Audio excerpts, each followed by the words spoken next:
Welcome to BookPilot, your destination for powerful ideas from the world's most impactful books. Today, we're diving into Robert Greene's incredible masterwork, The Laws of Human Nature. We're going to be unpacking the really uncomfortable truths about human behavior, pulling back the curtain on the hidden social dynamics that secretly rule our entire lives. We'll explore what really makes people tick, and, yep, that includes ourselves.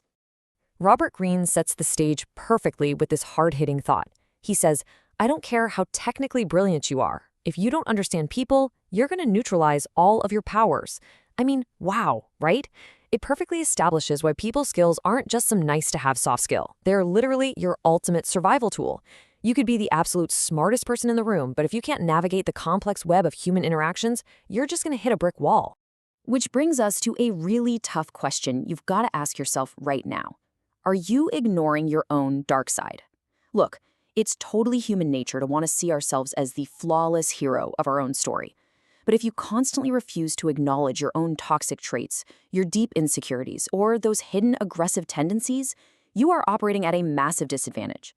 True self-awareness is the very first step to mastery, and to get there, we really have to look into the shadows. To break all this down, we're going to look at 4 distinct phases today. First, the internal, masks and shadows. Second, the external, social dynamics.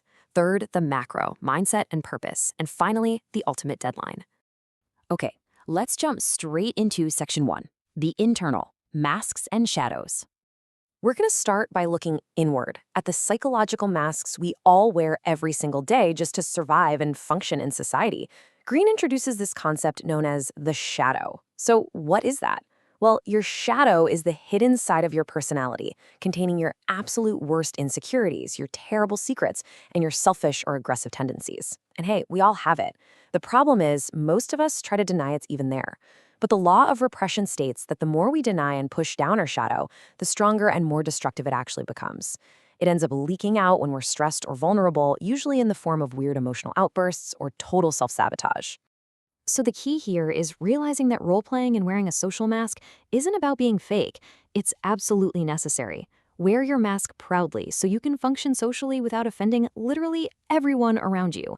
But here's where you gain the upper hand. Actively observe the cracks in other people's masks. People's true personalities always leak out. If you really focus on their microexpressions, those forced smiles, or signs of sudden tension in their voice, you can reveal the true face behind the mask they're presenting to you.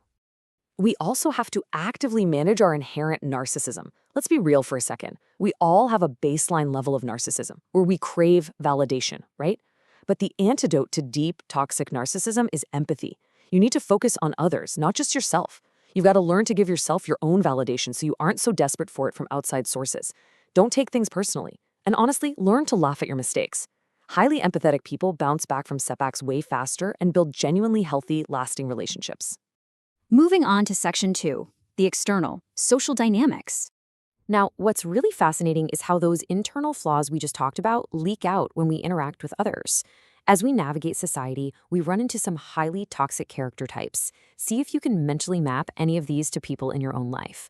There's the pampered prince or princess who acts totally childish just to get their way, the personalizer who takes literally everything as a direct, painful insult, the relentless rebel who inherently despises any kind of authority, the hyper-perfectionist who cares way more about control than actual good results, the big talker who boasts endlessly but, never actually delivers, and the savior who helps you but really only to buy you and control you. The big takeaway here, always, always value a person's underlying character above their superficial charm. And speaking of toxic traits, Greene shares this brilliant story about a dangerously envious shoe store manager. She used to constantly flatter her employees, but secretly left them feeling mocked, and eventually even spread vicious false rumors about them stealing. Envy is incredibly dangerous because it is so subtle. So how do you actually spot it? Try this test. First, tell the person some really good news about yourself. Second, observe their eyes closely. Do you see a quick flash of hidden hostility? Next, try the exact opposite. Tell them some bad news about yourself. Finally, watch for micro-expressions of genuine happiness. If they are secretly thrilled by your misfortune, you are dealing with a dangerously envious person, and you need to distance yourself immediately. Group dynamics also wildly distort our behavior. Consider the stark difference between rationality and conformity. Rationality embraces independent thinking and uncomfortable truths. But conformity, it's driven by a primal need to belong, and it completely ignores logic just to fit in. This is brilliantly illustrated by Solomon Ashe's famous 1950s line experiment. People were shown a simple line and asked to match its length. When they were surrounded by actors intentionally giving the wrong answer, a staggering 75% of participants knowingly chose the wrong line, just to conform with the group. Our desire to fit in is so incredibly powerful, it literally overrides our own rational sight. Crazy, right? Let's jump into Section 3, the macro, mindset, and purpose.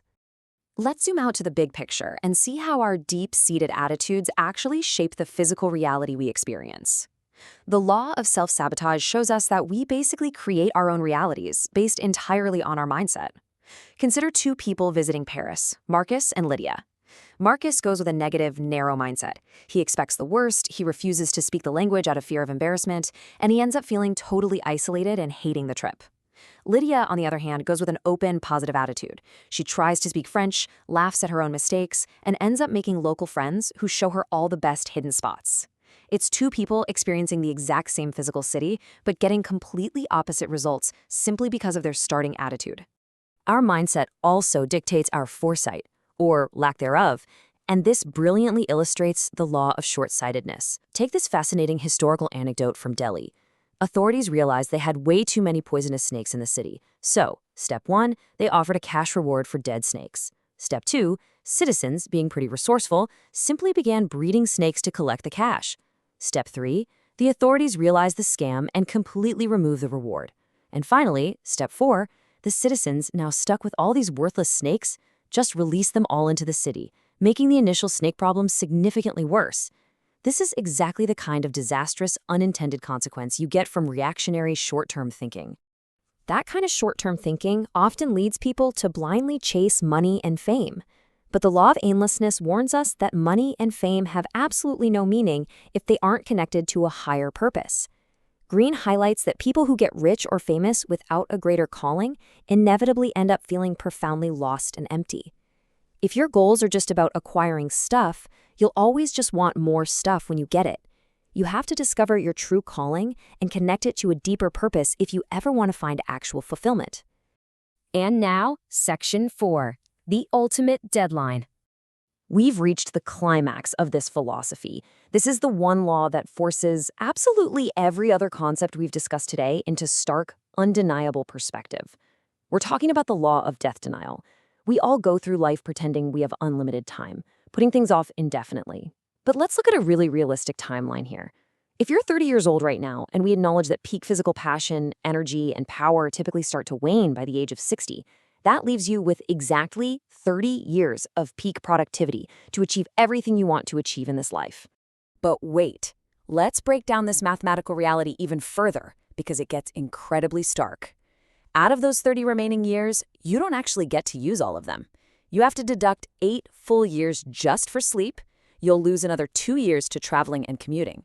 Self-care, hygiene, and eating, that's another 3 years gone. And let's add 2 years for basic entertainment and winding down. So the crucial point here is the number 15. When you subtract the basic biological and social maintenance of living, a 30-year-old actually only has 15 fully productive years left to achieve their life's work. 15 years. I mean, think about how fast the last few years flew by for you. It goes in the absolute blink of an eye. Repressing the reality of death makes us endlessly procrastinate, but pulling it right out of the shadows and using it as a strict deadline, that creates the ultimate motivation. Facing this brutal mathematical reality is the ultimate cure for aimlessness. When you truly internalize that you only have 15 highly productive years left, you realize you simply do not have the time to waste on toxic social dynamics, mindless conformity, or self-sabotage. Which leaves us with one final urgent question. Will you spend your remaining 15 years repeating toxic patterns, conforming to the crowd, and wasting your precious energy on envious people?